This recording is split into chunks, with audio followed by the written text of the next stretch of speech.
네, 입법고시 19년 입법고시 가채경 보도록 하겠습니다. 문제 1번입니다. 등록 외국인 2017년 자료네요.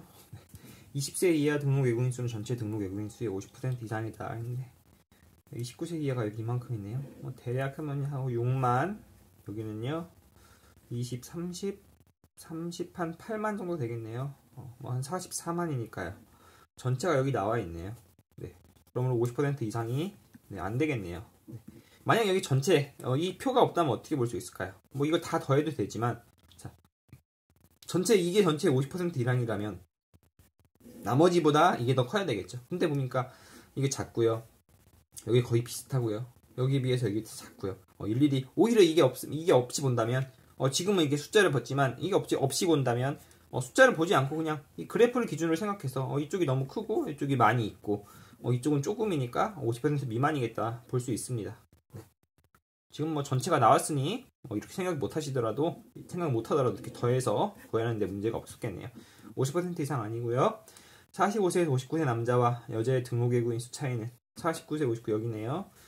차이는 14세 이하 남자와 여자의 등록 외국인 수 차이와 여기네요. 그 다음에 60에서 74세 남자 여자의 등록 외국인 수 차이 합보다 크다 여기고요. 대략 볼까요? 여기 합차 보면요 약 한 2,900 정도 되고요. 여기는 약 1,000명, 여기는요 한 1,300 정도 되네요. 뭐 약간 계산 오차가 있더라도 여기 2,300이고 합은요 2,300이고 여기 차이는 뭐 2,900이니까요. 더 크다 맞겠네요. 네. 너무 정확하게 일일이 10의 자리 10의 자리 1의 자리까지 하기보다 적당히 보이는 대로 한 다음에 비슷하다 하면 그때 가서 한 번 더 확인하는 게 좋을 것 같습니다. 니은 보기 맞았고요. 2017년 전체 등록 외국인 수 전년 대비 증가율은 3% 이상이다 했는데요. 자, 이게 만약 여기가 이제 2016년이라면요. 이 자료가 2016년이라면 확실히 전체 전년 대비 증가율이니까 할 수가 없겠네요. 이게 내년 증가율 그냥 후년 증가율로 따지면 할 수 있는데, 자, 이 상태에서는 정확하게는 구할 수가 없습니다, 사실. 왜냐면 이건 결과물이 2017년이기 때문이죠. 네. 이거의 전체 정확하게 이게 증가율이 아니기 때문에 이게 2016년에서 2% 증가했다. 2016년에서 5% 증가했다. 하면 이제 이거는 몇 퍼센트 증가하겠느냐? 이걸 구할 수 있는데요. 이거는 이제 2017년 결과물이기 때문에 실제로는 이렇게 구해서는 안 되고요. 정확하게 구한다면 구할 수 있죠. 이렇게 구할 수 있죠.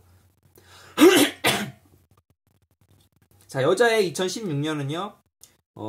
500336에 2017년이 5% 증가한 거니까요. 전년 대비.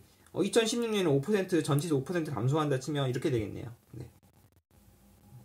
다시 한번요. 이게 어떻게 나오느냐? 자, 16년에서 5% 증가했죠. 105% 이게 얼마예요? 17년 결과물이잖아요. 17년이 얼마죠? 이렇게 되죠. 네. 그럼 이제 이거를 역수치해서 나누면 이게 바로 이제 16년 여자가 나오고요. 이렇게 반대로 하면 이제 남자는요 671 426 곱하기 102분의 100 하면 16년의 남자가 나오겠죠. 자, 이렇게 16년 여와 16년 남을 더하면 16년 전체가 나올 것이고요. 이 16년 전체와 17년 전체 117만 1762명이네요. 이게 비교해서 증가율이 몇 퍼센트인지 계산을 하면 됩니다. 네. 실제로 정확히 하려면 그러고요. 하지만 우리가 알아야 될 건 3% 이상인지 아닌지만 확인하면 되니까요. 너무 빡빡하게 하지 말고요. 자, 대략 볼까요? 대략. 자, 5% 증가했네. 5% 증가해서 50만 명 정도네요. 대략 기준으로 50만 명 정도 잡으면 5%는 얼마죠? 2.5만 명 정도 되겠네요. 대략 47.5만 명 정도 적용하고요. 네. 그 다음에 남자는요 67만에서 2% 증가했으니까요. 뭐 한 12,000 60만이면 12,000 정도 되고 70만이면 2% 14,000 정도 되니까 뭐 한 13,000 정도 잡으면요. 뭐 한 60 얼마죠? 13,000 정도를 빼면요. 65만 한 8,000명 정도 되겠네요. 네. 자, 여자는 여기서 5% 증가했고요. 남자는 여기서 2% 증가했죠. 네. 이거 뭐 더해서 되고요. 아니면요. 이거 가중평균 되는 거야. 가중평균. 47.5에 5% 와요. 65.8에 2%다. 이걸 두 개 합하면 가중평균을 하면 얼마가 되느냐. 근데 우리가 기준이 정해져 있잖아요. 3% 이상. 네. 자, 3%를 기준으로 잡으면요.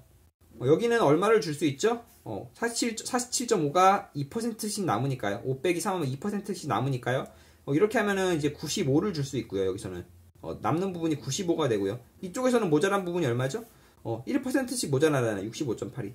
모자란 부분이 65.8이라고요. 자, 이거 두 개 합치면요.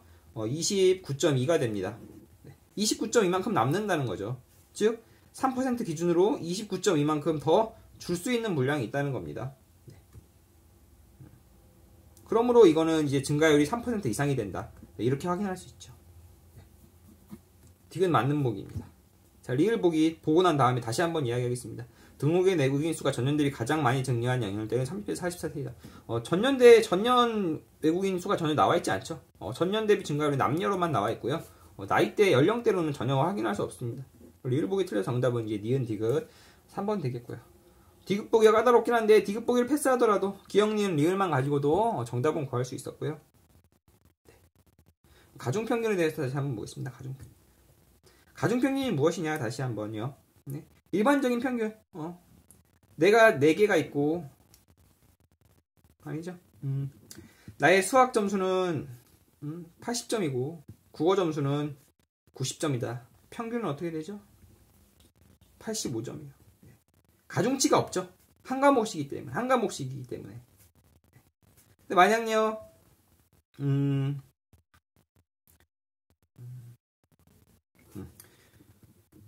수학은 수학 단일 과목인데, 국어는 뭐, 문법, 독서, 뭐, 토론, 이렇게 있다고 하죠. 네. 수학의 평균은, 80점이고요. 국어의 평균은 90점입니다. 수학은 한 과목의 평균이죠. 평균도 아니죠. 한 과목이고요. 국어는 3과목이네요. 90점이. 자, 이 과목의 평균은 어떻게 될까요? 평균을 구하는 건요. 80 더하기 90이 3과목이니까요. 270은 350 나누기 4 하면 87.5 나오죠. 일반적으로 이렇게 평균을 구할 수 있습니다. 근데 이걸 가중평균으로 생각하면 어떻게 되느냐. 80점짜리는 1개고 90점짜리는 3개죠. 평균이란 게 잠시만요. 네. 평균이란 게 무엇이냐.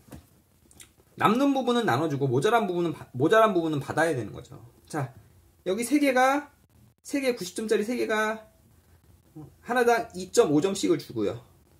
80점짜리 한 개는 7.5점을 받으면 얼마가 되죠? 4과목 모두 87.5점이 되죠. 자, 2.5점씩 3개를 주니까 7.5점이 가고요. 80점에서는 7.5점을 받고요. 네, 이렇게 87.5점이 되거든요. 자, 무슨 얘기냐? 수학은 한 과목이고 국어는 3과목이니까요. 네. 국어에서 3과목 줄 수 있는 만큼 수학은 한 과목이 받으니까 국어에서 주는 점수 곱하기 3은 받는 점수 곱하기 1이 되죠. 즉 받는 점수와 주는 점수의 비는요. 받는 점수와 주는 점수의 비는 3대 1이 된다고요. 네. 이 가중치만큼 가중에 비례해서 3개가 있으니까 3개에서 많은 쪽은 조금만 줘도 된다는 거죠. 그러니까 80과 90 사이에서 조금만 움직였잖아요. 이쪽이 3개가 있으니까요. 이쪽은 1개만 있고요. 이렇게 되는 겁니다. 네. 다시 한번 잘 생각해 보시기 바랍니다. 이렇게도 구할 수 있습니다. 가중평균이라는 게 평균과 다른 것이 아니에요. 평균을 구하는 방식으로도 구할 수 있습니다. 다만 이게 만약 항목이 많아지고 이럴 때 가중치를 생각해서 한다는 거죠. 가중되는 부분을 생각해서요. 이쪽은 이 문제에서 어떻게 되느냐? 네? 여자의 16년 47.5는요. 5%만큼 가중치가 있고요. 남자의 65.8은요. 2%만큼 가중치가 있다는 거죠. 남자와 여자에 맞는 부분인데 3%를 기준으로 한다면요. 남자는 2%니까 1%만큼 받아야 됩니다. 65.8이. 그럼 이제 65.8이 필요하고요. 여자는 3% 가려면 2%씩 남네요. 5%에서 3% 가려면. 근데 47.5씩 있잖아요. 줄 수 있는 부분이 95가 되네요. 자, 95를 주고 65.8을 받았습니다. 그럼 나머지가 29.2죠. 29.2를 다시 이 남녀가 골고루 받는다면, 이 3%에서 더 골고루 나눠 갖는다면 결과물은 3%보다 커질 거라는 거죠. 네. 아마 사실 처음 보시는 분이 아니라면 가중평균에 대한 이해도는 어떻게든 개인이 여러 가지 방법으로 생각하셨을 테니까 제 방법의 생각에만 너무 집착하지 마시고요. 여러 가지 주변에서 많은 정보를 얻어서 한번 가중평균에 대한 이해도를 높여보시기 바랍니다. 네. 문제 1번의 정답 3번이었습니다.